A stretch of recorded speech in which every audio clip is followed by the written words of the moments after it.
When you think about Airbnbs, you probably imagine cabins or vacation houses.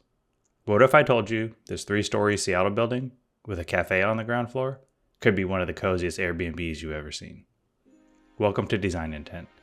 This is part of my 50 state series where I've designed a unique Airbnb for each state. And for Washington, it only felt right to draw inspiration from the coffee culture that defines Seattle. So here's the idea. A narrow 3-story building tucked between taller neighbors. On the ground floor, a cafe called the Alder House. Warm wood, subtle lighting, and the quiet hum of conversation that spills into the street. Above it, a private entrance that leads to 2 floors of living space, designed to feel less like a rental and more like a hidden home above the cafe. Let's start sketching and see how this space comes together. To start, I wanted to sketch the facade. For me, that's the best way to quickly capture how the building feels from the street. I began with the simple outline of a building framed in between its taller neighbors.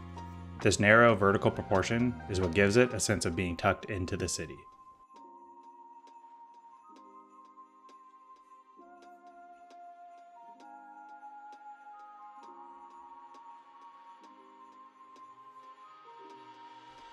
On the second floor, I pulled the balcony back on the right-hand corner. This recess adds some depth to the facade while also carving out a small outdoor moment for the living space above the cafe.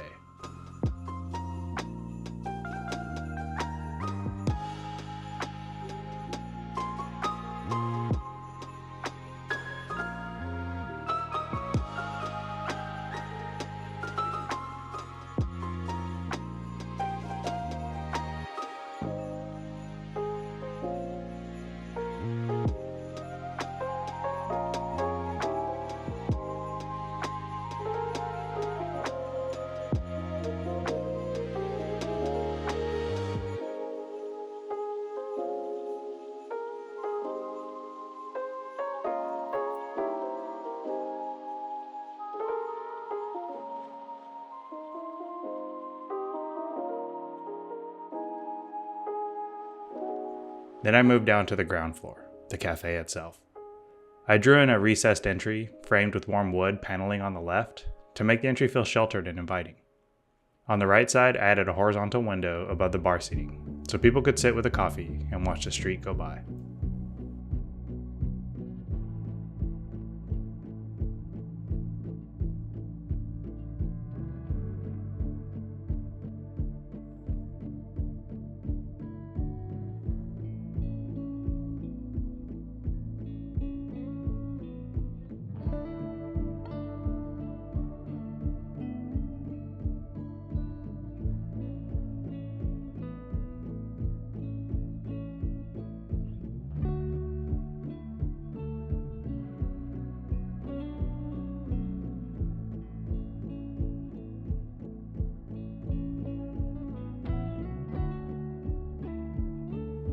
From here, I started layering in the materials and accents, signage, stucco reveals, and detailing that help give the facade balance and proportion. It's easy for a narrow building like this to look flat, so every reveal and shadow line adds to the depth.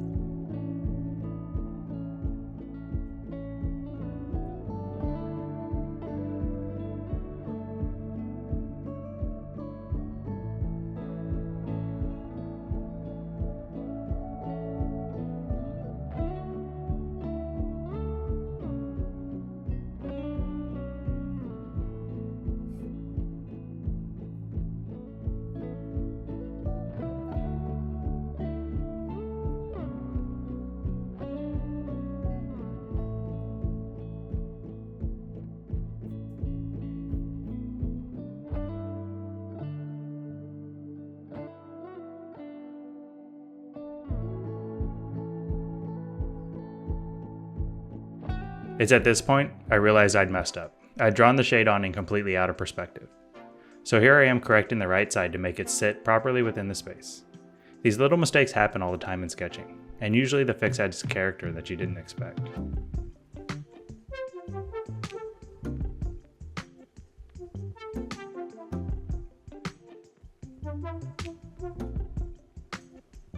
Once the forms were set, I go back over the major elements with a thicker pen. This extra weight gives the sketch some hierarchy, making it easier to read what's important at a glance.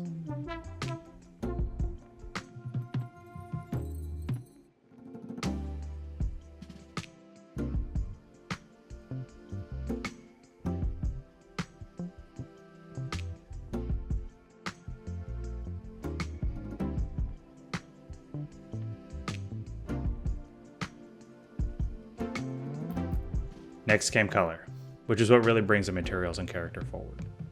I filled in a sandy beige for the stucco, darker tones for the wood accents, gray for the shade structure, and a soft light blue wash for the glass. That limited palette helps the sketch stay simple, but still atmospheric.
Finally, I'm adding a little bit of texture to the shade structure, partly to suggest its detail, but if I'm being honest, mostly to cover up my mistake from earlier.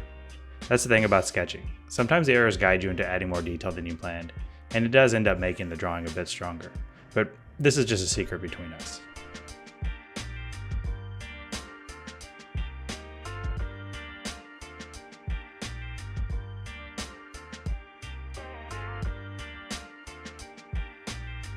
By the end, I had a facade sketch that captured the balance I wanted, a cozy coffee shop below and quiet living above.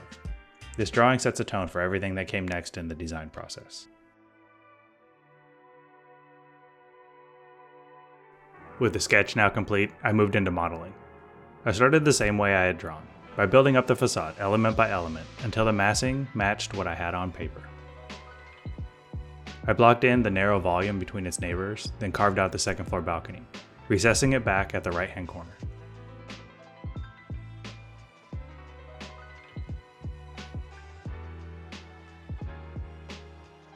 From there I detailed the ground floor café, a recessed entry on the left with wood paneling, and the horizontal window above the bar seating on the right. Those details are what anchor the building to the street.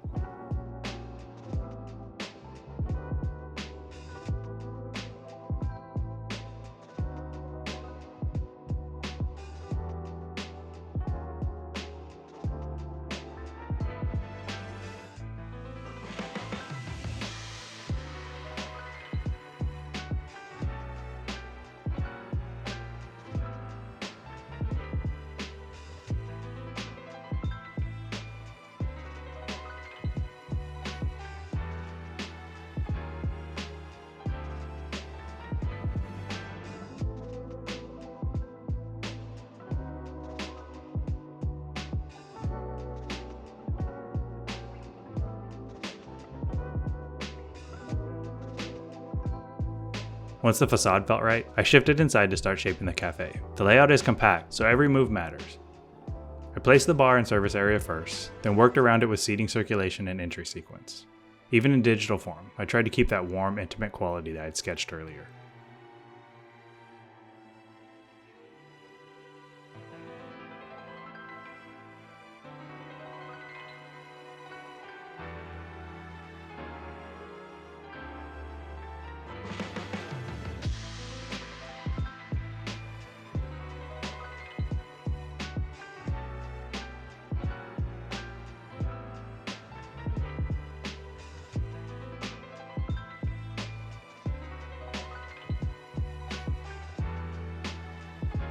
Above the cafe, I added a private entry and stair that lead up to the second and third floors.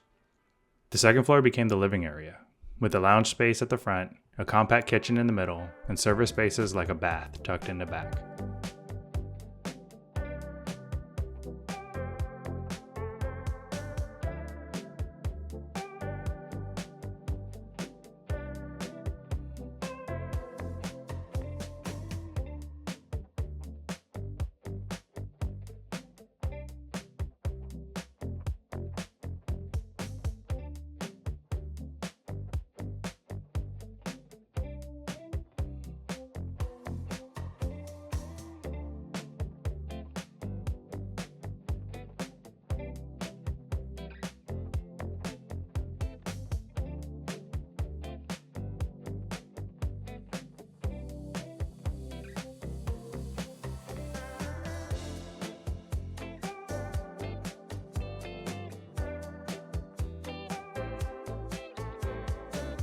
On the third floor, I modeled the sleeping areas, with larger front-facing windows for light and views, but framed to feel private and quiet.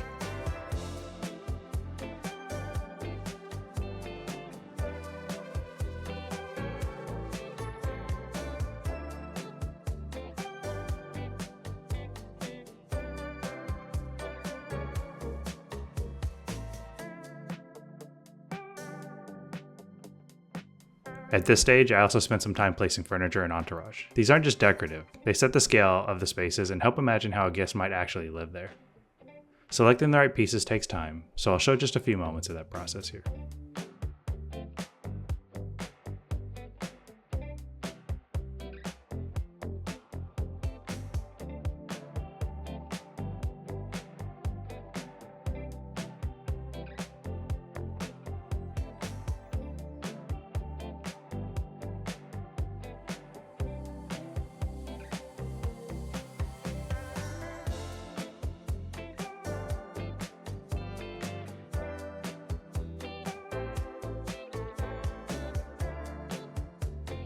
By the end of the modeling, the project had gone from sketchy facade drawing to a full three-dimensional design, complete with spaces that felt lived in.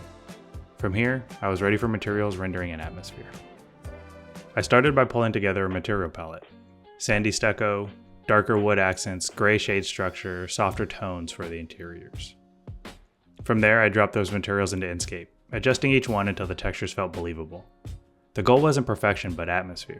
Wood feels warm, glass catches light, and stucco softens the facade.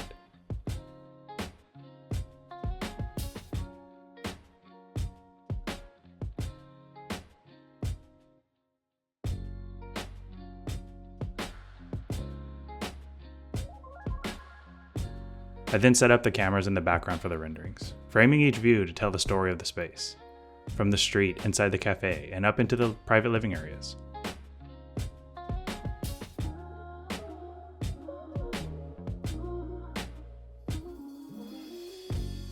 Here, one of the most important parts of this stage is the light, especially for the interiors. I spent some time moving the sun around to balance the natural daylight with the warm glow of the cafe. That contrast, cool city light outside, warm inviting light inside, is what makes the images feel alive. With materials and light set, the project is ready for final renderings and a full walkthrough. From the street, the Alder House doesn't try to stand out. It's narrow, quiet, and almost shy between its taller neighbors. But that's part of the charm. The glow from the cafe windows is easy enough to draw you in, especially in the evening, when the light feels like a small promise of warmth inside. Stepping through the recessed entry, the first thing you notice isn't the counter or the seating, it's the atmosphere. The wood paneling, the soft lights, the muted sounds of voices and clinking cups. This isn't a space designed for speed, but for lingering. The kind of place where a single cup of coffee might last an entire afternoon. But hidden to the side, a separate door leads to the Airbnb above. A stair pulls you up and away from the bustle, the sound of the cafe fading as you climb. By the time you reach the second floor, the energy has shifted completely. The living space looks out onto the street but feels private. A place to read, cook, or simply watch the world outside. The materials are the same as the cafe below, but softer here. Wood floors, muted stucco walls, a few plants catching the light. It feels less like a rental and more like a borrowed home. Up one more flight of stairs, the third floor becomes a sanctuary. The bedroom's simple, wooden fabric and light. In the morning, the window seat is the perfect place for coffee before the day begins. That's what I love about this project, the contrast. A cafe alive with people on the ground floor, and a quiet retreat above. Together, they create a place that feels both connected to the city and just a little bit hidden from it. On the ground floor, the cafe is alive. Conversations, energy, movement. But just steps away, the upper floors shift into quiet, private spaces, where time slows down. Both belong here and each make each other feel complete. In life, we spend so much time chasing one or the other, always busy or always searching for calm. But places like this remind me that both can exist together, that we can hold noise and silence, community and solitude in the same space. That's really the lesson of design for me, to create spaces that don't just look good, but that give us a chance to notice the balance already around us. So this was part of my 50-state design series where I design a unique Airbnb for each state. If you'd like to see more of those projects, consider subscribing. And if you like this type of project, also consider supporting me on Patreon. Thanks for coming along with me. And as always, stay curious and design with intent.